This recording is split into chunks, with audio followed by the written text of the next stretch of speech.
do Espírito Santo, Pai, sobre a vida desse teu servo, obreiro cristiano, Pai, que neste momento estar aqui, Senhor, preparado, Senhor, para trazer a tua mensagem, Pai. Usa ele como um instrumento vivo, Senhor, em tuas mãos. A palavra, Senhor, que sair da tua boca, de sua boca, seja suas palavras, Senhor, e que ela venha, Senhor, direto aos nossos corações, que ela venha realmente nos chacoalhar, Pai. Que ela, se for palavra de repreensão, que possamos realmente ouvir, Pai, dar ouvidos e possamos aplicá-las em nossas vidas, Pai. Traz, Senhor, essas palavras, Senhor, para o nosso coração, não aquilo que queremos ouvir, mas aquilo que o Senhor tem preparado, Senhor, para cada um de nós, Pai. Que lhe pedimos com perdão do nosso pecado, em nome de Jesus Cristo. Amém. Amém.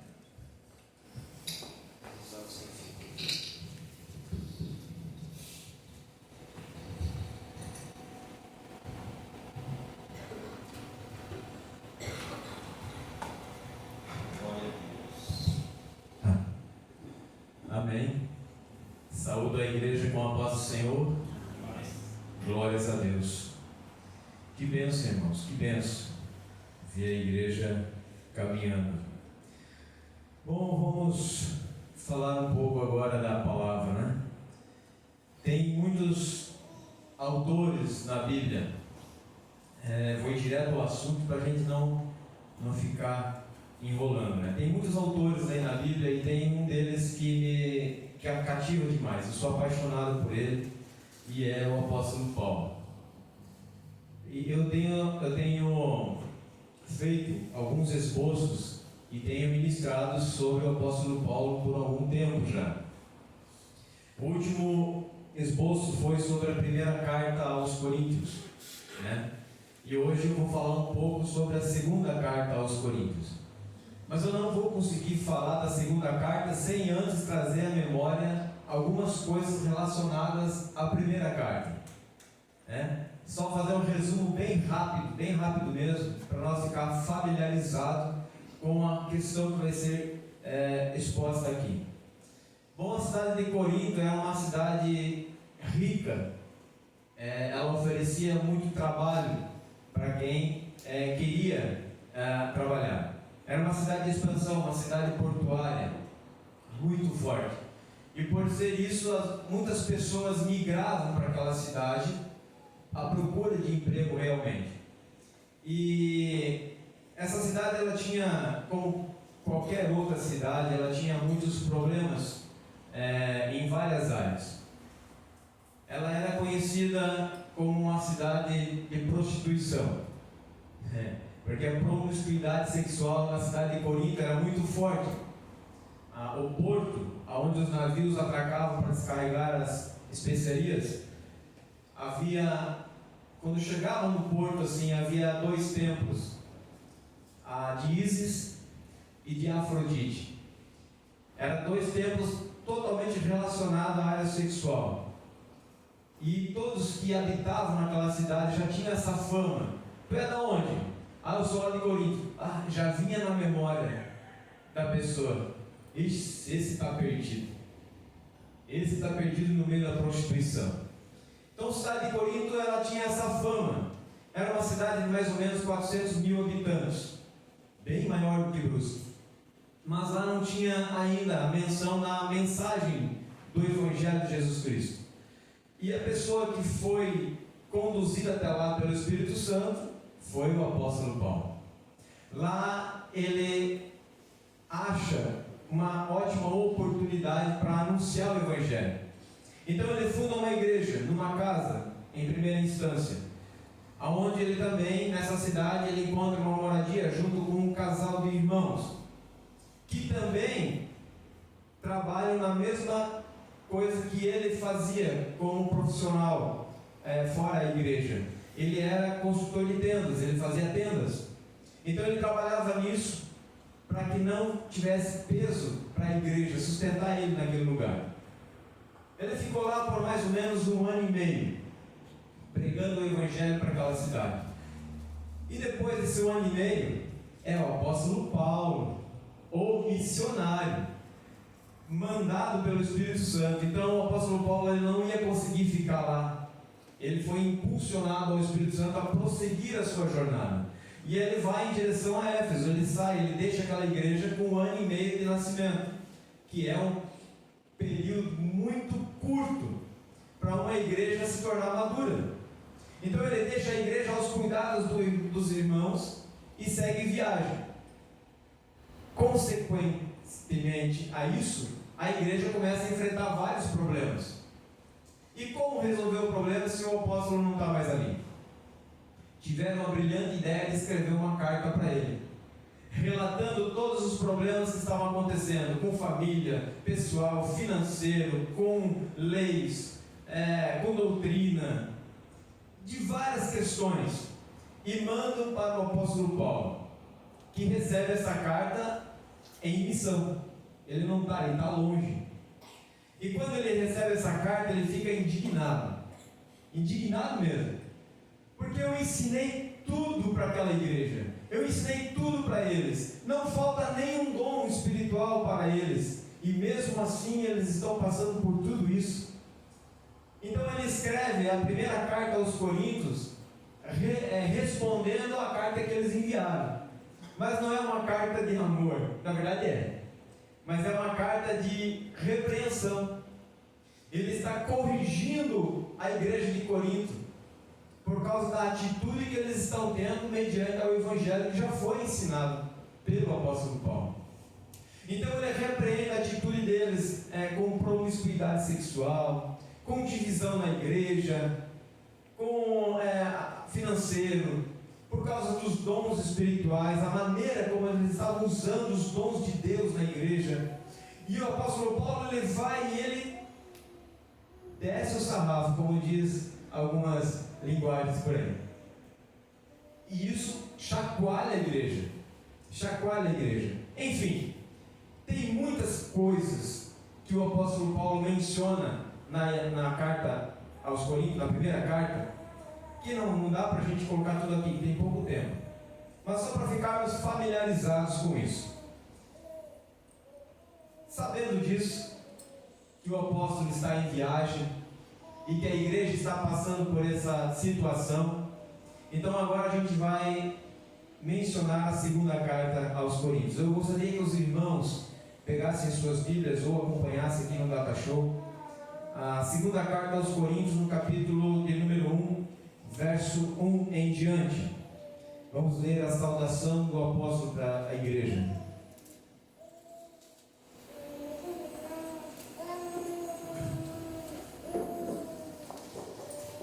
Eu uso a versão NVI, tá certo, irmãos? Talvez você tenha outra versão, e se ficar difícil para acompanhar a leitura, pode acompanhar no Data Show. Está escrito na segunda carta de Paulo aos Coríntios, capítulo 1, verso 1 em diante. Vou ler só até o versículo de número 11. Paulo, apóstolo de Cristo Jesus, pela vontade de Deus, e o irmão Timóteo, à igreja de Deus que está em Corinto, com todos os santos de toda a Acaia. A vocês, graça e paz da parte de Deus, nosso Pai, e do Senhor Jesus Cristo. Bendito seja o Deus e Pai do nosso Senhor Jesus Cristo, Pai das misericórdias e Deus de toda a consolação, que nos consola em todas as nossas tribulações, para que com a consolação que recebemos de Deus, possamos consolar os que estão passando por tribulações. Pois assim como os sofrimentos de Cristo transbordam sobre nós, também por meio de Cristo transborda a nossa consolação. Se somos atribulados, é para a consolação e salvação de vocês. Se somos consolados, é para a consolação de vocês, a qual lhes dá paciência para suportarem os mesmos sofrimentos que nós estamos padecendo. E a nossa esperança em relação a vocês está firme, porque sabemos que da mesma forma como vocês participam dos nossos sofrimentos, participam também da nossa consolação. Irmãos, não queremos que vocês desconheçam as tribulações que sofremos. Na província da Ásia, as quais foram muito além das nossas capacidades de suportar, ao ponto de perdermos a esperança da própria vida. De fato, já tínhamos sobre nós a sentença de morte, para que não confiássemos em nós mesmos, mas em Deus, que ressuscita os mortos. Ele nos livrou e continuará a nos livrar de tal perigo de morte. Nele temos colocado a nossa esperança de que continuará a livrar-nos, enquanto vocês nos ajudam com as suas orações. Assim, muitos darão graças por nossa causa, pelo favor a nós concedido em resposta às orações de muitos. Glórias a Deus. Podem tomar assento. Bom, já foi orado, então com certeza Deus vai estar conduzindo a mensagem nesse momento. A carta de Paulo, a primeira carta de Paulo, ele vem falando da postura da igreja, a postura errada da igreja. E na segunda carta de Paulo ele vem corrigir essa postura, ele vem consolar a igreja, ele vem defender também o seu apostolado diante da igreja de Corinto. Temos que lembrar que tudo isso sem ele estar presente na igreja, tudo por cartas. Ele faz em suas viagens, ele consegue voltar a Corinto 2 vezes para visitar a igreja pessoalmente e para tratar com o assunto cara a cara, olho no olho. E nessa segunda carta ele faz menção de uma terceira visita para estar indo nesta igreja. Vamos ver o versículo de número 13, o que ele nos fala. Versículo 13 e 14. Ele diz assim: pois nada lhes escrevemos que vocês não sejam capazes de ler ou entender. E espero que assim que vocês nos entenderam em parte, venham a entender plenamente o que e podem se orgulhar-se de nós, assim como nós orgulharemos de vocês no dia do Senhor Jesus. Enfim, lembrando de que o apóstolo Paulo, na primeira carta, ficou indignado por causa do que a igreja de Corinto estava fazendo mediante a palavra de Deus que já foi ensinada para eles. Agora ele escreve exatamente isso: pois nada lhes escrevemos que vocês não são capazes de entender. O apóstolo Paulo ele fundou muitas igrejas, não foi só essas mencionadas, mas ele fundou várias igrejas. É como um pai que tem muitos filhos. E como um pai tem muitos filhos, sempre tem um que dá mais problema. Sempre, irmão. Pode ter 2 filhos, mas desses 2, um dá mais problema. Um é mais rebelde. Um não consegue escutar. Um deles, no caso do apóstolo Paulo, Corinto era esse filho, que deu mais problema, que mais sugou as forças dele. Então ele fala essa frase: pois nada lhes escrevi que vocês não sejam capazes de entender. Ou seja, igual um pai que está lá corrigindo o filho e fala assim: estou falando grego, você não está entendendo? É a mesma coisa. Por acaso estou falando outra língua que você não está entendendo o que eu estou falando? Ele estava falando isso. Eu não estou falando nada que vocês não são capazes de entender. Por isso escutem. Ouçam o que eu estou falando, não estou falando outra língua. Entendam de uma vez por todas. Esses filhos eram problemáticos, desobedientes e eram difíceis de se submeter às autoridades espirituais que estavam regendo e mostrando à luz da palavra o que eles deveriam fazer. Vamos ver uma definição de pai que ama a igreja. O apóstolo Paulo, como pai que ama os coríntios e como ele nos ama, deixando para nós essas instruções. Uma definição de pai que ama e precisa corrigir a igreja. Segunda carta de Coríntios, capítulo 1, verso 23 e 24. Olha a definição de pai que ama. Invoco a Deus como testemunha de que foi a fim de poupá-los que não voltei a Corinto. Verso 24. Não que tenhamos domínio sobre a sua fé, mas cooperamos com vocês para que tenham alegria, pois é pela fé que vocês permanecem firmes. Olha só ele. Eu só não fui lá para não brigar mais com vocês. Eu poupei vocês, de vocês ficarem mais tristes ainda. É aquele pai que olha para o filho e fala assim: depois eu falo contigo. Porque se eu falar agora, eu não vou me segurar. Depois nós vamos conversar. Deixa eu me acalmar. Deixa eu voltar assim de novo. Aí depois nós vamos ter uma conversa. Era mais ou menos isso que ele estava falando para Coríntios. Eu poupei vocês de ir lá. Imagine, irmãos, ele é um missionário, está lá em suas viagens missionárias, está cuidando de outras igrejas com outros problemas, enfrentando os seus próprios problemas, sendo perseguido. Aí ele tem que voltar para tratar com a igreja uma coisa que ele já tinha tratado, ele já tinha ensinado, ele já tinha mostrado. E muitas vezes nós nos parecemos como os coríntios. A gente não ouve, continua fazendo as mesmas coisas, continua pecando no mesmo erro.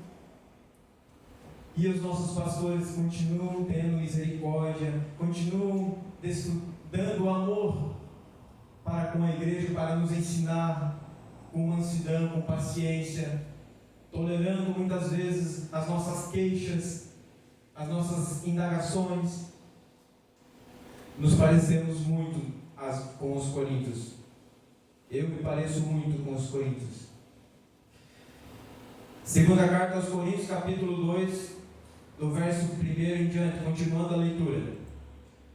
Por isso resolvi não lhes fazer outra visita que causasse tristeza. Olha só, irmão, uma pessoa que muito querida e está longe por muitos dias, e agora ela vai nos visitar. Isso é motivo de alegria. Mas só que a visita dele não fazia isso, a visita dele trazia tristeza, porque era só correção. O apóstolo Paulo ele não conseguia trazer uma palavra de amor. Ele só vinha trazer exortação para aquela igreja, aquele filho desobediente, aquele filho que insistia em não aceitar a mensagem de Cristo. Era só exortação, só exortação, só exortação. Por isso eu não fui visitá-los de novo. Continuando. Pois, se eu os entristeço, quem me alegrará, senão vocês, a quem eu me entristeço? Verso 13. Escrevi como escrevi, para que quando eu for, não seja entristecido por aqueles que deveriam alegrar-me. Estava confiante em que todos vocês compartilhariam da minha alegria, pois eu lhes escrevi com grande aflição, angústia de coração e com muitas lágrimas, não para entristecê-los, mas para que soubessem como é profundo o meu amor por vocês. Por que ele estava aflito? Por que ele escreve angustiado? Por que ele escreve em lágrimas? Porque é um pai que ama o seu filho e vê ele no erro e ele não quer mudar. Mas ele ama e ele precisa corrigir esse filho. Ele precisa dar uma palavra de exortação mesmo, e o filho tem que entender que é por amor. Aí cabe aquela frase, vou usar a expressão de pai e filho, né? Cabe aquela frase, quando meu pai vinha me bater quando eu era criança. Quem tem mais de 40 anos aí? Tem bastante. Então vocês vão compartilhar comigo desse pensamento. Na minha época, quando eu era criança, meu pai vinha com uma vara de 1 metro na mão, de vime, que era a vara que bate e não quebra. ele usava para amarrar as parreiras quando ele podava as uvas. Ele vinha com aquela vara na mão e ele falava assim: vai doer muito mais em mim do que em você. Eu olhava, duvido. Duvido. E eu tinha raiva do meu pai. Toda vez que ele me batia, ou é só eu que tinha esse sentimento? Eu não entendia aquilo, irmãos. Eu não entendia aquela ação que ele fazia, mas ele chorava. Mas ele não chorava de raiva, ele chorava porque ele me amava e precisava fazer aquilo. O apóstolo Paulo está fazendo isso com os coríntios. Ele está fazendo isso conosco nessa noite. Eu preciso porque eu amo. Senão eu não faria, eu deixava vocês fazerem. Vocês vão para o inferno mesmo. Eu preciso porque eu amo. Jesus precisa fazer conosco, que tem que causar constrangimento. A palavra tem que causar dor. Ela tem que funcionar como uma espada de dois gumes que atravessa juntas e medulas, que separa o bem e o mal, para que nós venhamos entender o que estamos fazendo de errado para podermos mudar. E Coríntios estava passando por isso. Era difícil receber o apóstolo Paulo naquela igreja. Eles sabiam que precisava, mas eles também sabiam que iam ter que ouvir.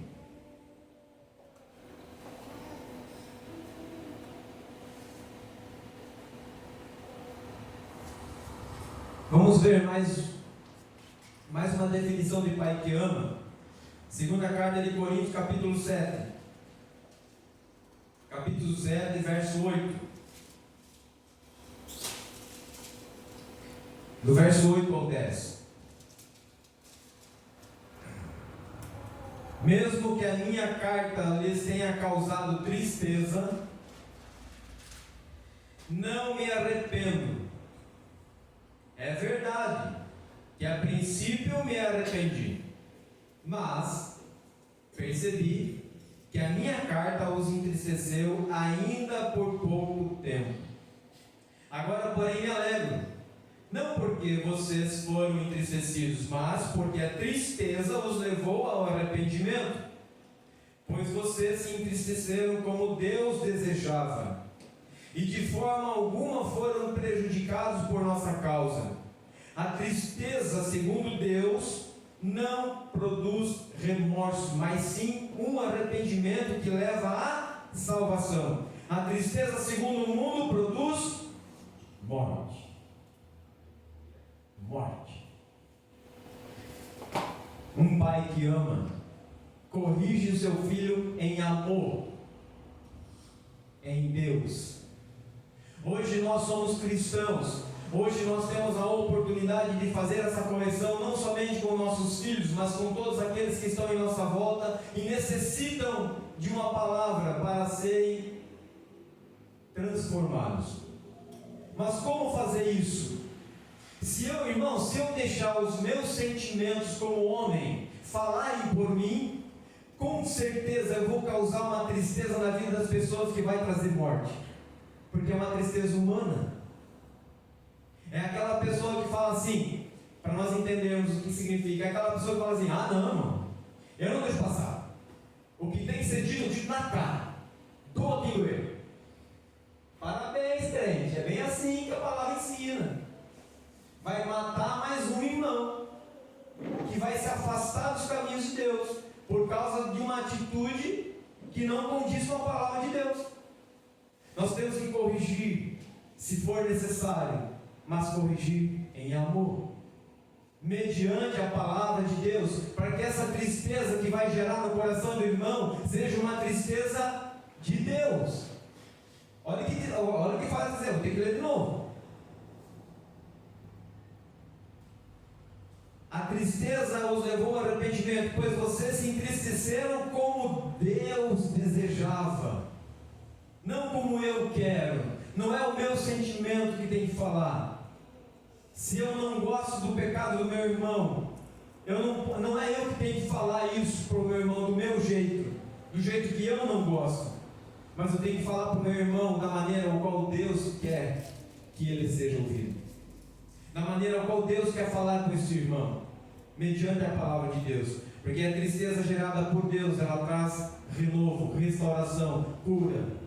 e salvação. Isso é um pai que ama o seu filho e corrige ele da maneira correta. Para nós termos restauração, nós precisamos abrir o nosso coração. Segunda carta de Coríntios, capítulo 6, verso 11 ao 13. Verso 11 ao 13. Falamos abertamente a vocês, coríntios, e lhes abrimos todo o nosso coração. Não lhes estamos limitando o nosso afeto, mas sempre tem um mais. Sempre tem um mas. Mas vocês estão limitando o afeto que têm por nós. Numa justa compensação, falo como a meus filhos, abram também o coração para nós. Eu estou fazendo um papel de pai que ama, mas vocês não estão respondendo da mesma maneira. Vocês não estão sendo filhos que amam o vosso pai. Não estão abrindo o vosso coração. Eu preciso que vocês abram o coração. Não adianta eu apenas me doar, me sacrificar e fazer tudo por vocês. Orar, deixar meus prazeres de lado para poder cuidar da igreja. E quando a igreja precisa abrir o coração, ela não faz. Ela fica calada, ela aguenta quieta e vai embora. Entra calada e sai muda. E com os mesmos problemas, e talvez piores, porque não abrem o coração. Não abrem o coração. Paulo está dizendo: abram o coração. Meu amor não tem limites, mas me amem de igual modo. É o que ele está falando para nós hoje. Segunda carta aos Coríntios, capítulo 7, 2 ao 4.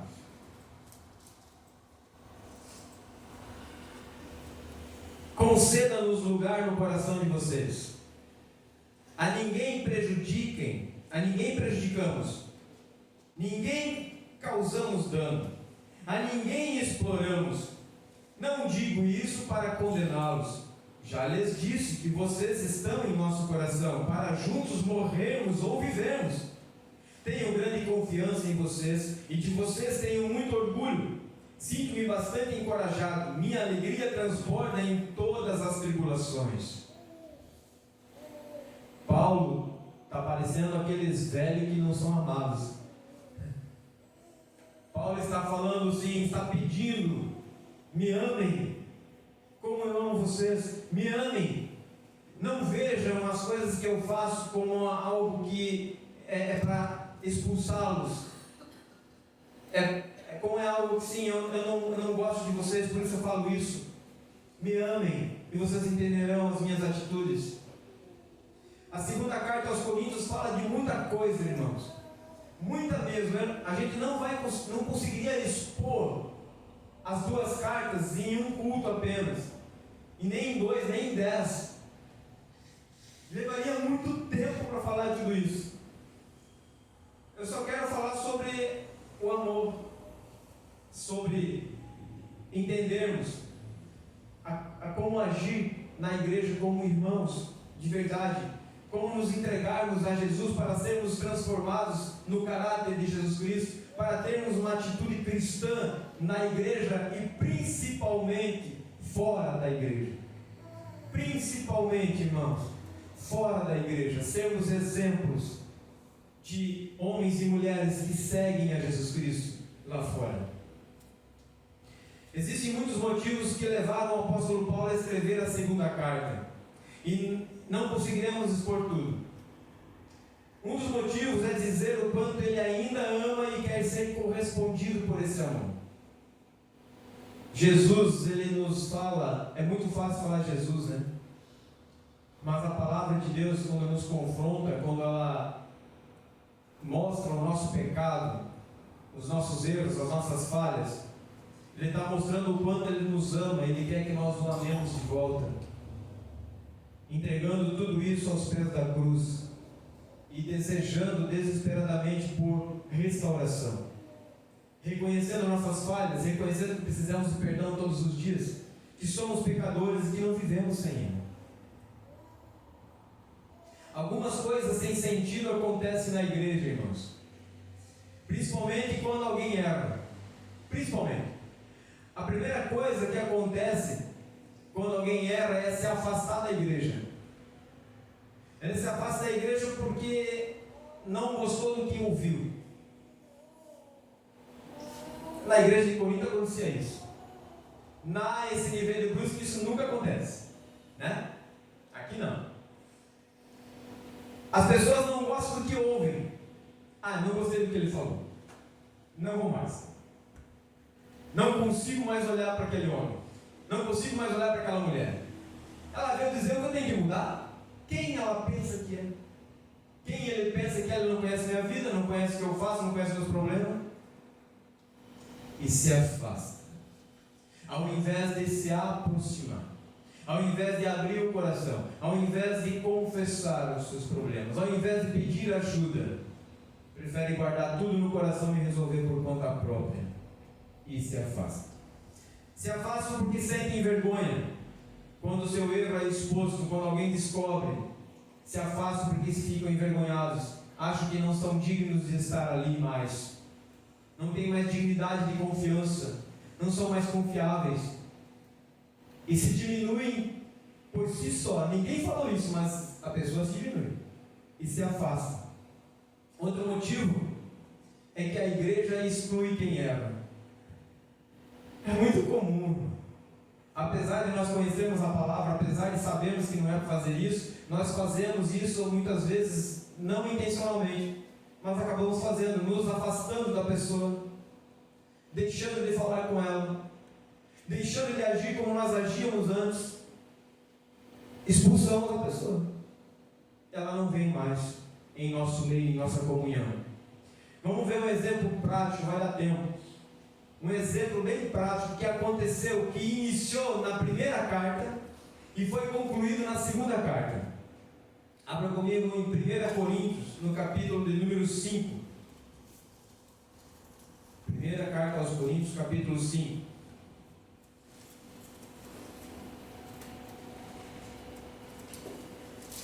Vamos ler lá. Do 1 ao 5. Primeira carta aos Coríntios, capítulo de número 5, 1 ao 5. Por toda parte se ouve que há imoralidade entre vocês. Imoralidade que não ocorre nem entre os pagãos. Olha como estava a igreja de Corinto. Nem entre os pagãos. Ao ponto de um de vocês possuir a mulher de seu pai. E vocês estão orgulhosos? Não deviam, porém, estar cheios de tristeza e expulsar da comunhão aquele que fez isso? Apesar de não estar presente fisicamente, estou com vocês em espírito e já condenei aquele que fez isso, como se eu estivesse presente. Quando vocês estiverem reunidos em nome do nosso Senhor Jesus, estando eu com vocês ou em espírito, estando presente também o poder do nosso Senhor Jesus Cristo, entreguem este homem a Satanás, para que o corpo seja destruído e o seu espírito seja salvo no dia do Senhor.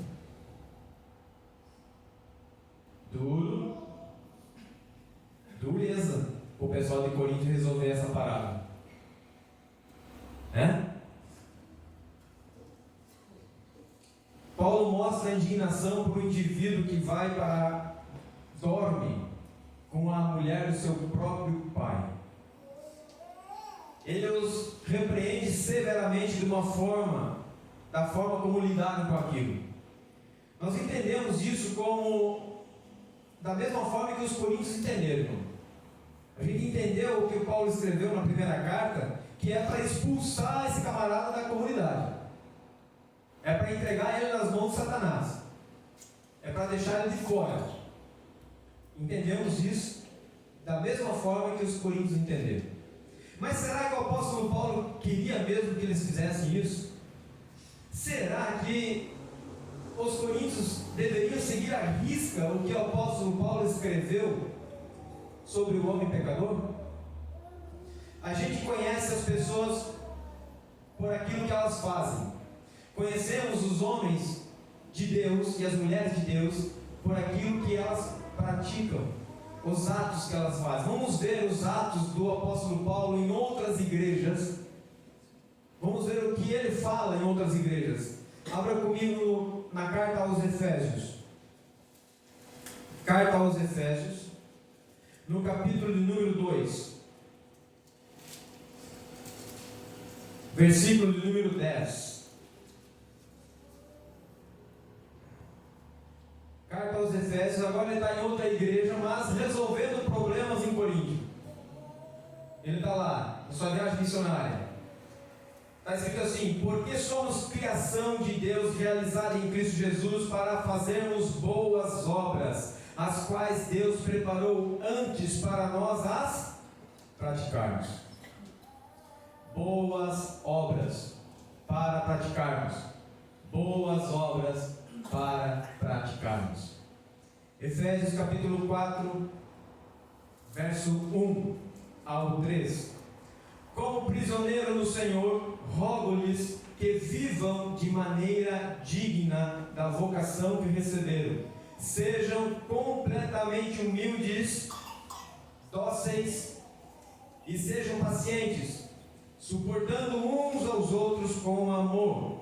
Façam todo o esforço para conservar a unidade do Espírito pelo vínculo da paz. Solta aí. Boas obras para praticar. Humildade, ser dócil, paciente, suportar, esforço para conservar a unidade pelo vínculo da paz. Volta um pouquinho lá na carta aos Gálatas. Carta aos Gálatas, capítulo 5. Capítulo 5, versículo 14 e 15.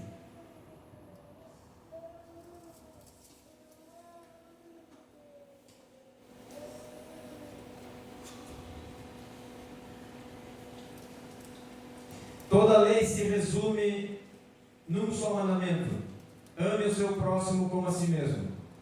Mas, se vocês se mordem e se devoram uns aos outros, cuidado para não se destruírem mutuamente. Boas obras para praticarem. Boas obras para praticarem. Amem-se a si mesmos. Mas se vocês se dilaceram, se vocês se destroem entre si, cuidado para não se destruírem sozinhos. Não precisa ninguém fazer nada para isso. Vocês mesmos vão se destruir. Aí, esse não estava no esboço, mas é um versículo que eu tenho gravado comigo. Evangelho de João, vou deixar marcado aqui. Evangelho de João. Evangelho de João, não marquei em lugar nenhum, meu Deus. Acho que é o versículo, capítulo 13. Evangelho de João, capítulo 13, versículo 34. Vamos ver se é isso. 13, 34.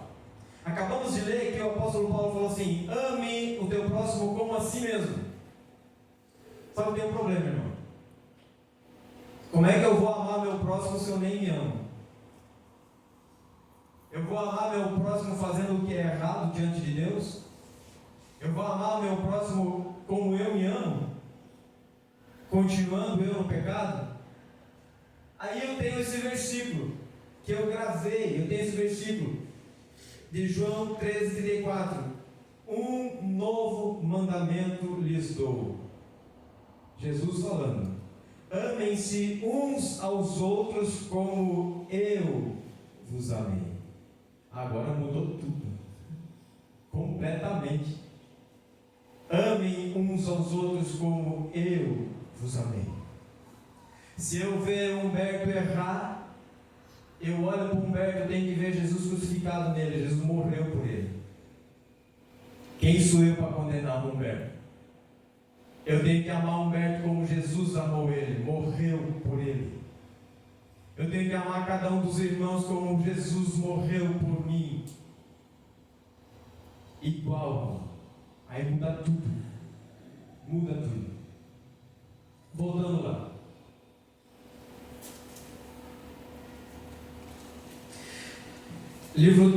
A Carta aos Gálatas, capítulo 6, versículo número 1.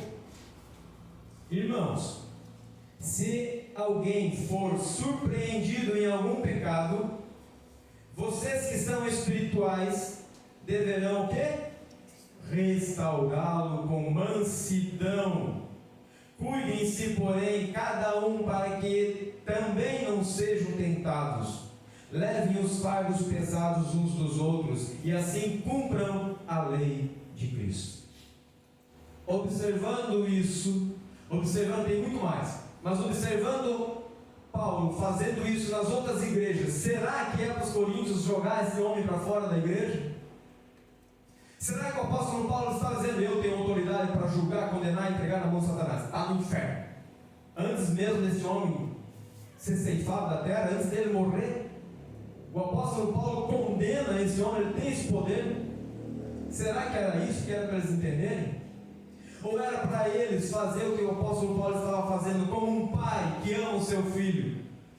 Repreender em Deus, para que essa repreensão gere uma tristeza tamanha em Deus, que o faça se arrepender dos seus pecados e se entregue aos pés da cruz para ser regenerado.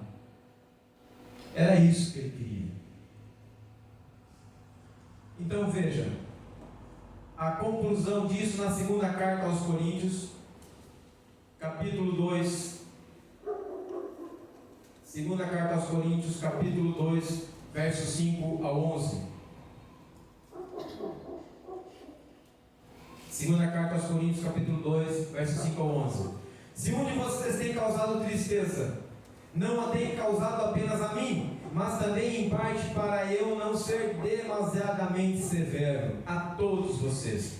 A punição que lhe foi imposta pela maioria é suficiente. Ele está falando desse homem, tá?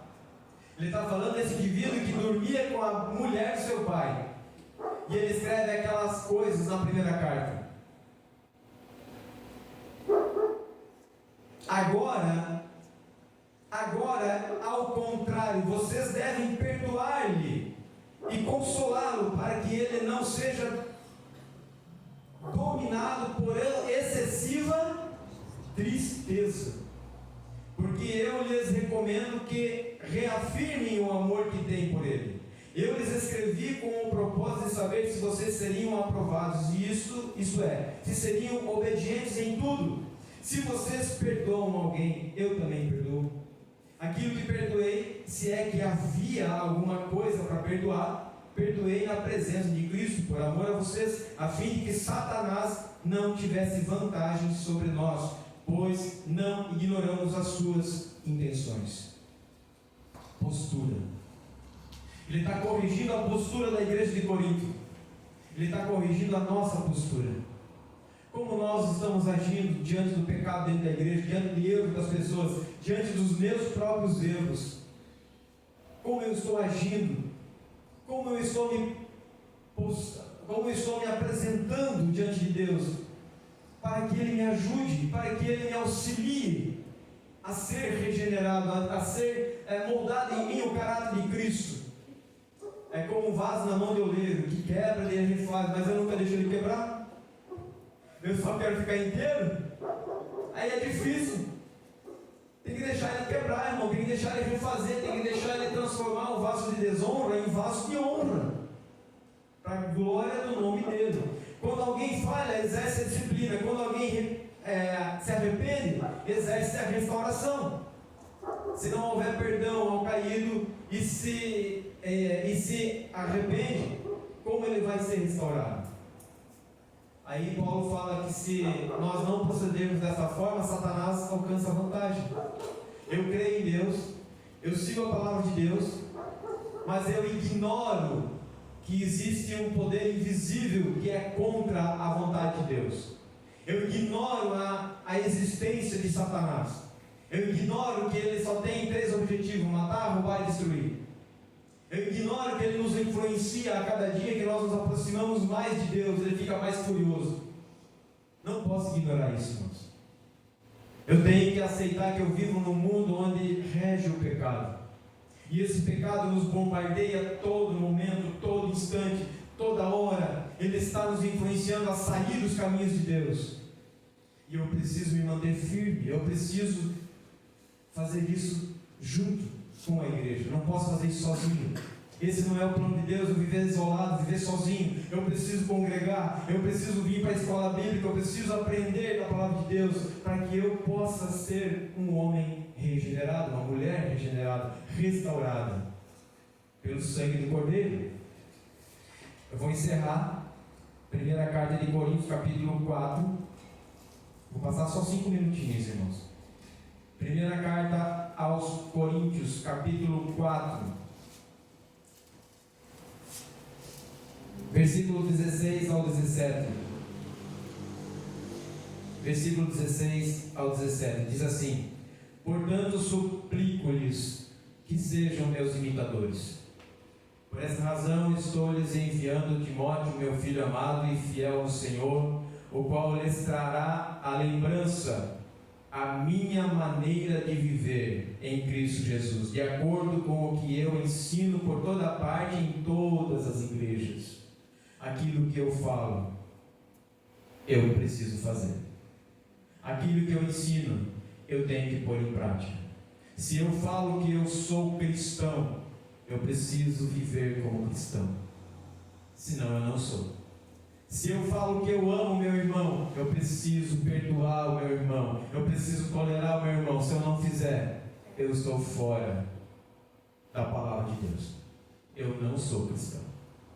Eu preciso conviver, suportar os fardos uns dos outros. Eu preciso, irmãos, andar com o defeito de cada um que está aqui dentro. E vocês precisam andar com os meus defeitos, porque isso é de Deus, para nós aprendermos a crescer juntos, a amadurecer na fé. E a Bíblia diz: vocês que são espirituais, restauram esse homem, ministram a palavra de Deus nele, tragam ele de volta para o seio da igreja, tenham comunhão com ele, porque é assim que Deus quer que nós venhamos a agir como igreja.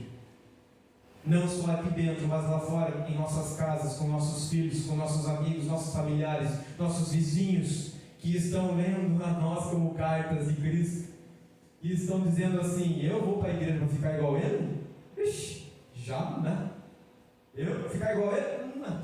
Não. O que nós estamos mostrando lá fora que Cristo representa em nossas vidas.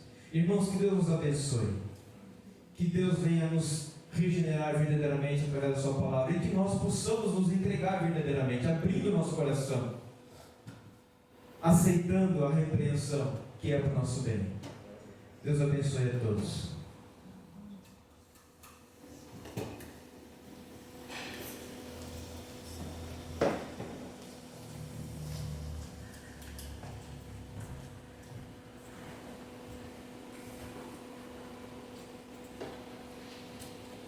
Deus continue abençoando nosso irmão Cristiano,